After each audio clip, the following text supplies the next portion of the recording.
A esquerda latino-americana perdeu um dos maiores expoentes do século XXI. José Alberto Mujica Cordano, ou simplesmente Pepe Mujica, morreu aos 89 anos, depois de enfrentar um longo tratamento de câncer no esôfago. Mesmo bastante debilitado, Mujica não deixou de fazer política e nem de acreditar num outro mundo possível, muito mais simples e fraterno. Numa das suas últimas aparições públicas, o Mujica lutou pela eleição do atual presidente uruguaio, Yamandu Orsi, e conclamou a militância para seguir na luta. Porque estou al final del partido, pero tenía que venir hoy acá, porque cuando mis brazos se vayan, habrá miles de brazos sustituyendo la lucha. Y toda mi vida dije que los mejores dirigentes son los que dejan una barda que los supera con ventaja. Pepe Mujica foi presidente do Uruguai entre 2010 e 2015 e também foi senador e deputado. Durante a ditadura militar que tomou o poder no país entre 1973 e 1985, o Mujica integrou o Movimento de Libertação Nacional Tupamaros, que coordenou operações de guerrilha contra o regime. Ele foi baleado e preso por 3 vezes. Chegou a passar 12 anos na prisão, o que inspirou o premiado filme Uma Noite de 12 Anos.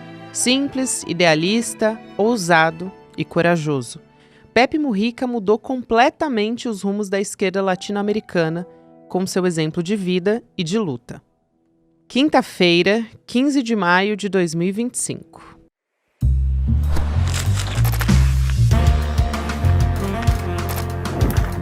Sou a Gabriela Varela, esse é o podcast Análise com mais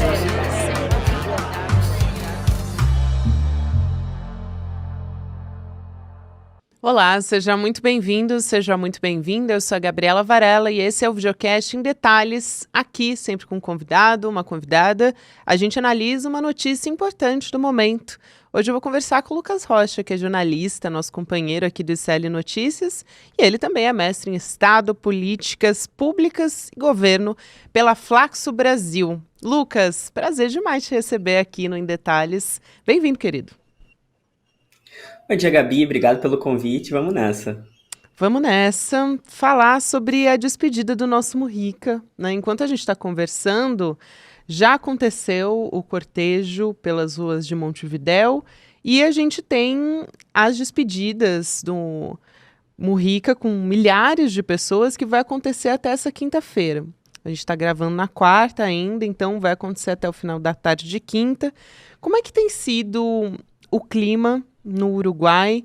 Porque a gente, claro, como América Latina, está sentindo muito forte, mas o Mujica, enfim, ele é um líder progressista mundial. A gente estava até conversando aqui nos bastidores, né, Lucas, que transcende as fronteiras do Uruguai. Então, queria que você contasse um pouco de como que tem sido o tom dessa despedida. Gabi, eu acho que a gente está vendo um funeral que é bem a cara do Mujica, né? É um processo popular, né? É um cortejo popular que as pessoas estão participando, levando bandeira, levando cartaz, levando uma última despedida para esse grande líder uruguaio, esse grande líder latino-americano, que foi presidente do país por 5 anos, que foi guerrilheiro, que foi deputado, senador, que tem uma trajetória fundamental na história política do Uruguai e da nossa América Latina. Então a gente vê, de fato, as imagens são muito emocionantes, né? As imagens que estão circulando nas redes, que mostram as pessoas emocionadas nesse processo de luto e de luta. Eu acho que também é um pouco isso, essa conjunção entre as duas coisas, né? As pessoas estão ali para dar esse último adeus ao Mujica, mas também para manter viva essa memória de luta que ele tem, né? Eu acho que o Mujica, nos últimos anos, ele já vinha meio se despedindo, já dando sinal de que, né, um homem já com 89 anos, né, perto de completar agora 90 anos, que, enfim, abatido agora por um câncer, que vinha lutando contra esse câncer, ele já dava sinal de que estava se despedindo e encantando também as pessoas, dizendo que a luta não parava ali, que ele sairia da vida, mas que a luta continuava, que ainda fazia muito sentido para aquelas pessoas continuarem levando para frente esse legado. Então, acho que esse funeral, né, esse processo que começou com cortejo pelas ruas de Montevidéu, passou por lugares importantes na história do Mujica, e agora e que tem esse caráter. Eu acho que esse caráter popular, esse caráter militante que o Mujica sempre carregou consigo, fica também marcado nesse processo de despedida. E que é importante destacar, né, Gabi? Como ele também estava nesse processo de se despedindo aos poucos, ele também pediu certas coisas nessa despedida oficialmente dele do plano terrestre, né? Então, é um funeral, é um processo que meio que ele deu as coordenadas, né? Que ele já queria mais ou menos, ele não queria que as pessoas estivessem chorando por ele.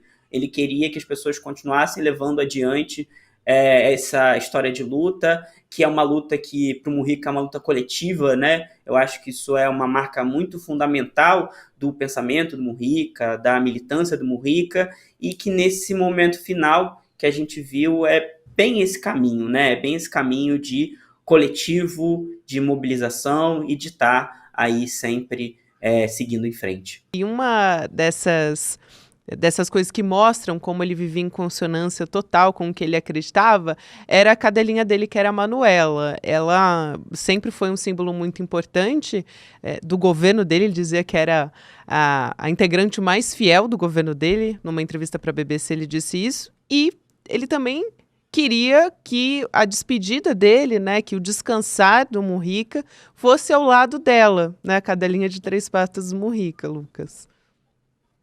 Pois é, Gabi, entre esses pedidos, né, que ele deixa sobre o velório, sobre o processo de ser enterrado e tudo mais, né, na verdade o Mujica vai ser cremado, mas ele pede que as cinzas dele sejam colocadas ao lado de onde foi enterrada a cadelinha Manuela, né, que é um pouco desse símbolo dessa vida simples que o Mujica levava e que ele pregava, né. Eu acho que o Mujica ele tinha esse discurso anticapitalista muito firme, muito marcante, e levava isso para sua vida. Eu acho que isso também acabou tornando ele essa figura tão grande e chamou tanta atenção internacionalmente, né? Então ele pediu para as cinzas serem jogadas ao lado da Manuela, que está na chácara dele, lá em Rincón del Cerro, que é perto de Montevidéu, a 20 minutos mais ou menos de Montevidéu, que foi onde ele viveu na vida dele junto da Lucia Topolansky, onde ele criava flores, né? Então ele tem essa trajetória dele.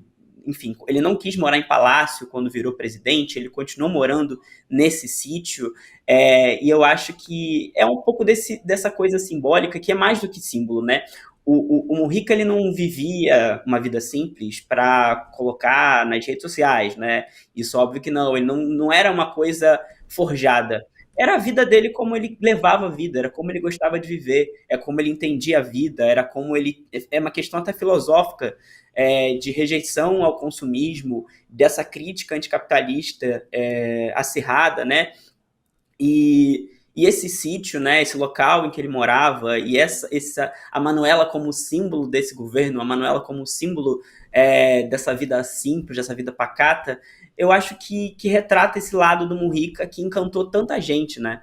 Eu acho que essa grande liderança política que Mujica foi, ele tinha esse lado humano tão vívido, tão marcante, a gente olhava, eu acho que é isso, Gabi, o lado humano do Mujica, ele estava muito presente, né? A gente enxergava esse lado dele, essa vida humilde, essa vida simples, e que não era votos por serem votos de pobreza, não era esse a linha que o Mujica seguia. Ele entendia aquilo como o modo de vida que ele gostava de viver.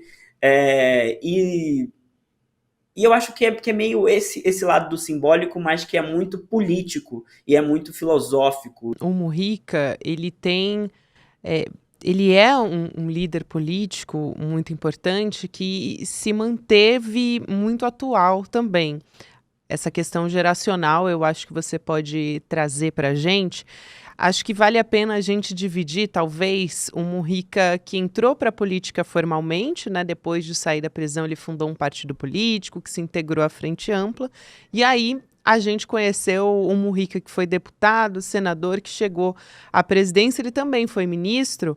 E olha só, é muito interessante quando a gente fala das características do Mujica, né? Ele tem essas frases filosóficas, esses pensamentos que ele traz, essa vida que foi muito construída na simplicidade, que também acontecia no mandato dele como presidente da República, ali, que começou em 2010, mas ele também viveu como... Acho que as pessoas têm essa imagem, a gente conversava aqui no SL Notícias com o documentarista e jornalista o Fabiano Restivo, que foi um amigo próximo do Mujica.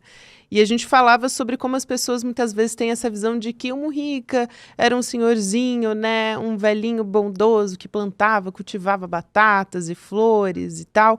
E ele foi um líder político muito habilidoso, a ponto de quando ele era ministro... ele tinha que negociar com militares, e ele foi preso no período da ditadura militar. Então, veja só, ele politicamente era muito habilidoso, ele também tinha convicções muito firmes, muito fortes. Mas, enfim, eu queria te ouvir sobre o líder político Mujica, que é também atemporal. Pois é, eu acho que, Gabi, o Mujica, ele tem no governo dele, né, 3 marcas muito fortes que em um momento a político de... A gente estava ali na onda rosa ainda quando o Mujica chega à presidência em 2010, né? Ele sucede o Tabaré, a gente estava ali naquele contexto em que a América Latina parecia caminhar por um momento de grandes transformações em conjunto e que tinha a Unasul, tinha CELAC, inclusive tem um discurso histórico do Mujica na Unasul em 2012, que é incrível, assim, ressaltando a importância da unidade latino-americana. E eu acho que ele tem essas 3 marcas de governo, que são a questão da aprovação da descriminalização do aborto, a questão sobre também a venda, a liberação das drogas, né, e a comercialização por parte do governo, que era uma coisa inédita até então. O Uruguai, ele dá um passo à frente muito, muito firme, e tem um casamento igualitário, que também é aprovado no governo dele, que eu acho que em um momento em que a gente tinha já uma certa reação conservadora a essa onda rosa que vinha crescente, que ia conquistar tantas coisas na América Latina, o Mujica no Uruguai, ele acaba sendo um pouco um certo farol de esperança de que era possível avançar mais, de que era possível garantir mais direitos, né? Eu acho que, inclusive, mais direitos era um lema muito frequente, né? Eu acho que até a campanha da Dilma trouxe um pouco esse lema de mais direitos, né, aqui no Brasil, mas a gente esbarrava muito em certas questões e, né, o processo de golpe que se desdobra no Brasil depois, a partir do governo Dilma. E Mujica chega ao Brasil em 2015 para um evento, logo depois que ele sai da presidência em 2015, em maio de 2015, e ele vem ao Rio de Janeiro em agosto de 2015, em meio a um processo de golpe sendo gestado no Brasil, e resolve se encontrar com a juventude. Que essa era uma marca muito interessante do Mujica também, de sempre estar em contato com a juventude, sempre estar dialogando com a juventude, entendendo que é o futuro, né? Entendendo que é importante olhar para frente, né? Mais do que construir a política hoje, é importante olhar para frente, construir esses caminhos. Eu acho que sempre foi um olhar muito especial do Mujica para a juventude. E em 2015 ele vem, então, ao Rio de Janeiro, faz esse evento na UERJ, e era num processo, Gabi, que parecia que era um rebote da onda rosa, né? Parecia que tudo estava desmoronando, e principalmente aqui no Brasil, que a gente viria o golpe se confirmar depois, a gente viria Bolsonaro depois. E é muito difícil, muitas vezes, ter esperança nesse processo, né?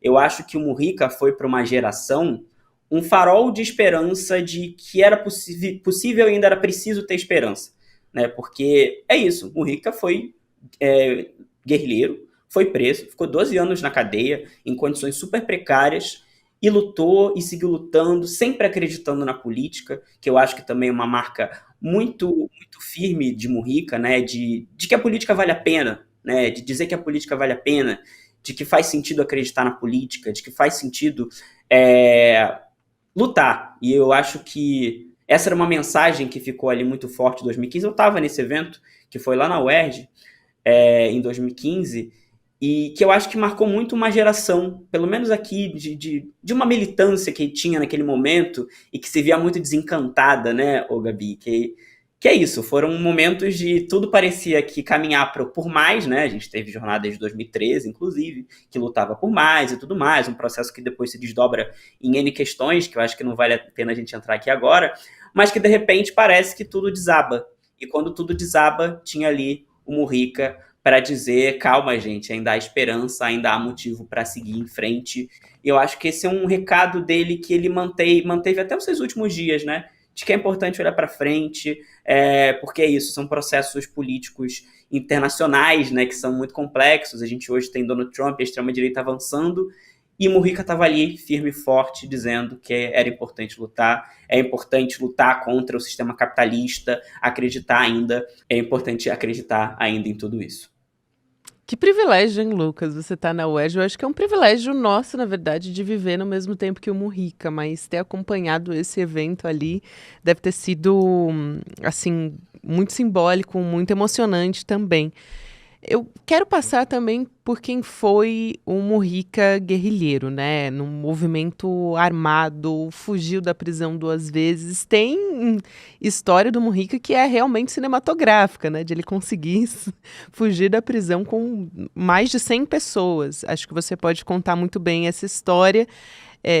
E quando foi preso pela 3ª vez, passou muito tempo confinado, né? Numa solitária, de fato. Quem foi o Mujica guerrilheiro? Como é que ele decidiu se tornar parte dos Tupamaros? Gabi, o Mujica, antes de entrar na guerrilha, ele era um camponês, né? Cultivava flores, tinha sua renda a partir do campo, chegou até a fazer uma especialização e não concluiu. E ele chega na luta armada em meio ao processo da ditadura uruguaia, né? E numa lógica ali dos Tupamaros de pegar o dinheiro para distribuir, né? Que via a população passando fome, que via a população sem ter condições de sobreviver. Então era uma luta dos Tupamaros ali muito nesse sentido.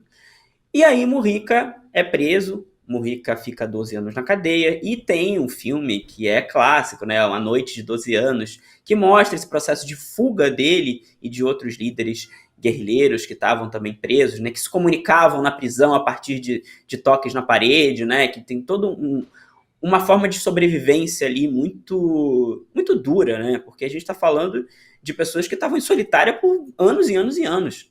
Então, são condições desumanas que esses guerrilheiros passaram, que o Mujica passou.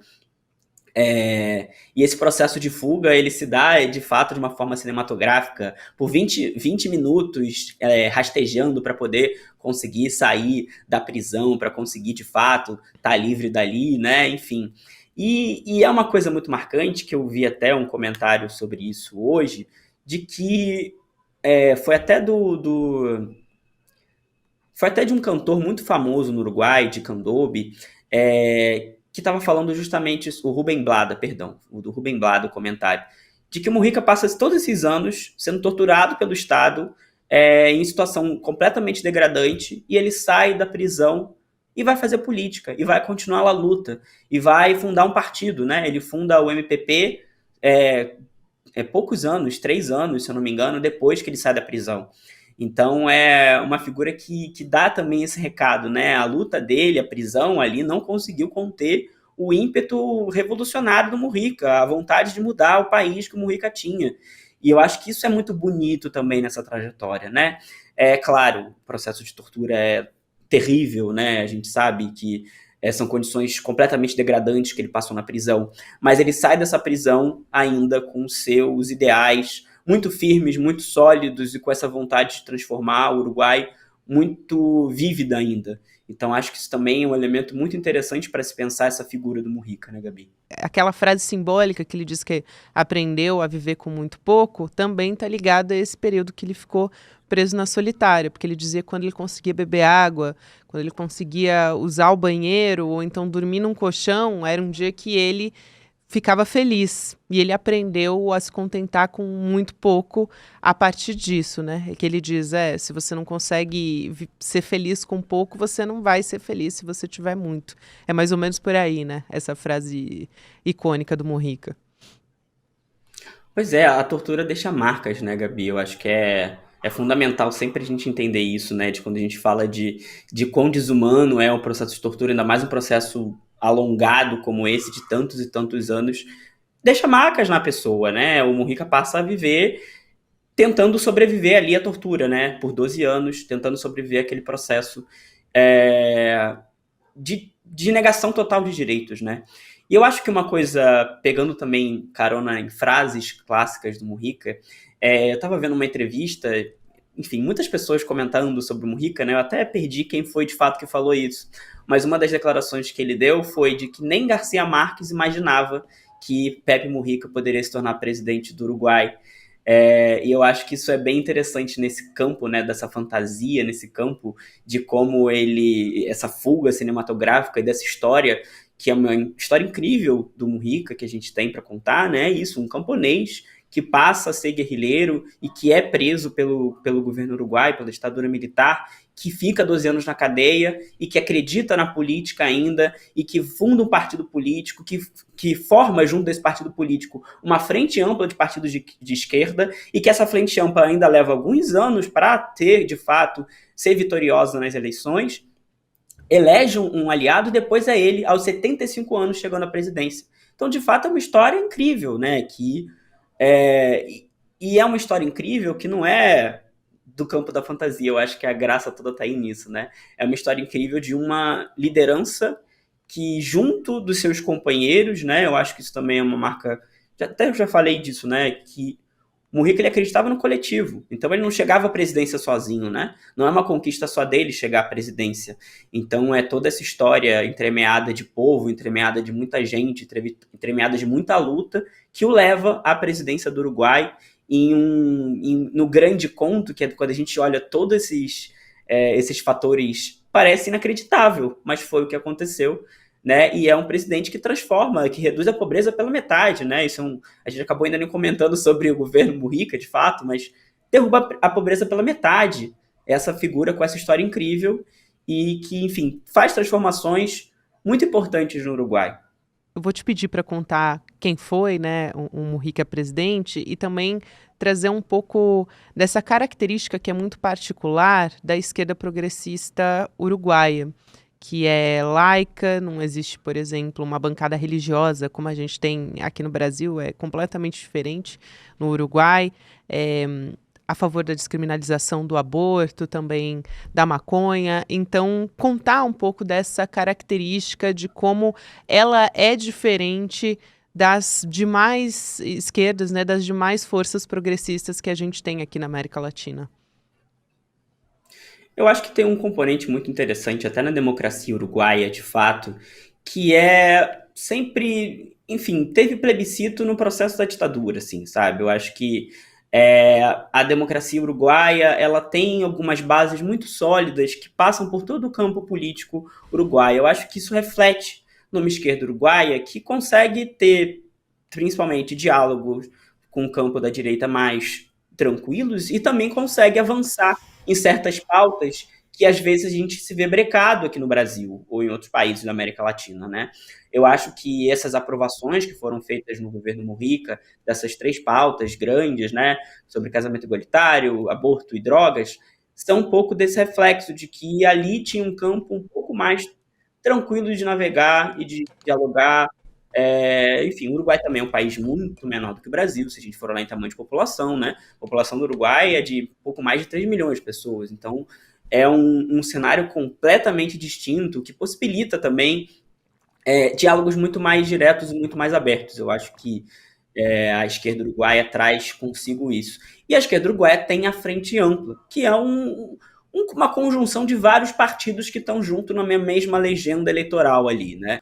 O Mujica trouxe em seu governo, né, que alguns, inclusive, o Tabaré Vázquez não quis comprar, então algumas batalhas que o Mujica levou adiante não foram possíveis do governo Tabaré Vázquez. E não só pela figura de quem é o Tabaré, óbvio, né, Gabi? Também pela conjuntura política de um primeiro governo de frente ampla e de que agora, né, 2010 era o segundo governo de frente ampla. Então também tem toda a conjuntura regional que impacta ali, né, a proximidade com a Argentina, que na época acho que já era Cristina Kirchner, tudo isso acaba influenciando e possibilitou reformas e transformações tão importantes que foram conduzidas nesse período, e que serviram, né, de mote para a nossa luta aqui no Brasil, para a luta na Argentina, no resto da América Latina. Eu acho que a bandeira uruguaia, a gente via em alguns atos, né, naquele momento, a figura do Mujica era exaltada também por ser essa liderança, por personalizar um pouco essa possibilidade de avanços que a gente viu acontecer no Uruguai durante o governo Mujica, e que, enfim, junto de todo um processo de... Porque é isso, primeiro você garante os direitos básicos, super necessários, né? Redução da pobreza pela metade é uma coisa gigantesca, né? Uma coisa fundamental, que foi garantida no governo Mujica. E também tem esse avanço em direitos que por muitos anos eram negados, que por muitos anos não se possibilitou avançar, e que a gente sabe que até hoje no Brasil são discussões muito complicadas, né? São discussões que são travadas. O casamento igualitário no Brasil só é possível por uma decisão do STF. Se não fosse o STF dizendo que havia ali um vácuo de compreensão que o Congresso não conseguia lidar e tomasse para si essa responsabilidade, talvez até hoje não tivesse casamento entre pessoas do mesmo gênero. Então tem uma questão aí muito marcante que lá se avançou. A questão do aborto aqui, a gente teve há 2 anos, 1 ano, 2 anos, a tentativa de proibir que meninas grávidas abortassem, né? Então são embates que a gente vê muito firmes e que, enfim, o conservadorismo no Brasil também talvez seja muito mais forte do que no Uruguai, talvez também por essa característica de um Estado laico, né, de que as decisões da política não necessariamente estão ligadas a decisões da igreja, e eu acho que tudo isso também cria esse outro cenário que possibilitou esses avanços, mas que dão um exemplo de que é possível avançar, né, e que o Uruguai de Mujica foi, em um certo momento histórico também, esse grande farol de mudança, né? E hoje, né, a Frente Ampla continua na presidência, né? Teve um momento, após o segundo governo de Tabaré Vázquez, que girou à direita, e agora o Yamandu Orsi, que é do mesmo grupo também do Mujica, é o presidente uruguaio, inclusive prestou homenagens a Mujica, enfim. É uma história muito interessante sobre o processo uruguaio, né, Gabi? Com certeza, e conseguiu também, né, nos dias atuais em que a extrema-direita vem avançando, né, no mundo inteiro, também conter esse avanço no Uruguai. Então, importante demais a gente falar sobre isso, até como Mujica também aparecendo no comício, que foi aquela frase icônica, né, em que tinha tanta gente filmando o discurso de despedida do Mujica que ele fez, a última aparição pública política do Mujica foi ali, no comício do Orsi. Então, foi bastante importante a gente acompanhar também, né, como que o Mujica estava se posicionando frente à extrema-direita. Obrigado demais, Lucas Rocha, que demais ter você aqui comigo no Em Detalhes. Obrigada por compartilhar todo esse seu conhecimento com a gente. Obrigado, Gabi, um prazer enorme estar aqui com você e prestar essas últimas homenagens também ao Mujica, né? Demais.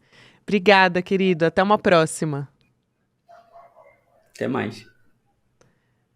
Também quero lembrar você que nessa quinta-feira a gente vai ter a estreia, a aula magna, que traz a segunda turma de pós-graduação aqui do ICL. Então é a sua oportunidade. Se você não conseguiu fazer parte da nossa primeira turma, a sua oportunidade é agora. O Gessé Souza vai coordenar essa aula inaugural, essa aula magna, que é aberta para todo mundo. Você pode se inscrever em detalhesicl.com.br ou então também apontar o seu celular para o QR Code, se você estiver acompanhando em vídeo, para acompanhar essa primeira aula que é inaugural, porque as elites odeiam o povo brasileiro. Depois o Eduardo Moreira vem ao vivo às 8 horas da noite, nesse dia 15 de maio, para apresentar todas as condições da pós-graduação. Já adianto para você um spoiler, porque a gente tem condições especiais para quem se tornar aluno, para quem se tornar aluno e para quem se matricular nessa quinta-feira. Então, fica o convite para você. Não perde tempo não e se inscreve agora, enquanto a gente está conversando aqui. Obrigada, você que me acompanhou até aqui. Agora tem Mercado Investimentos, na sequência o Rolê ICL. E o Em Detalhes está disponível todos os dias, de segunda a sexta-feira, nas plataformas de áudio também. Até amanhã. Chegou o momento. Hoje, às 20 horas, vamos nos encontrar na aula inaugural da segunda turma da Pós-ICL. Por que as elites odeiam o povo brasileiro? Vamos olhar de frente para a estrutura que impede o país de se desenvolver e entender como ela foi construída historicamente. Vou mandar o link para o seu e-mail e para o seu WhatsApp 1 hora antes da aula começar. Garanta o seu lugar. Você tem um canal, rádio ou TV? Chegou a hora de levar ao seu público o jornalismo que faz história. Democracia! No ICL, você tem acesso exclusivo a Chico Pinheiro. Esses caras fardados sempre estiveram tumultuando a vida democrática neste país. Leandro Demore. Aqui foi tudo tomado pela água, ó. Heloísa Vilela. Que a mesquita é aqui dentro do campo de refugiados. Juliana Dalpiva em campo. O conjunto probatório é muito forte. Apurando tudo de perto, feito por quem entende. São histórias que mudaram o Brasil e você pode levá-las ao seu público. Seja nosso parceiro. Use nossa programação gratuitamente e fortaleça seu conteúdo com credibilidade. Acesse icl.com.br/parceria. Juntos, levamos a verdade mais longe.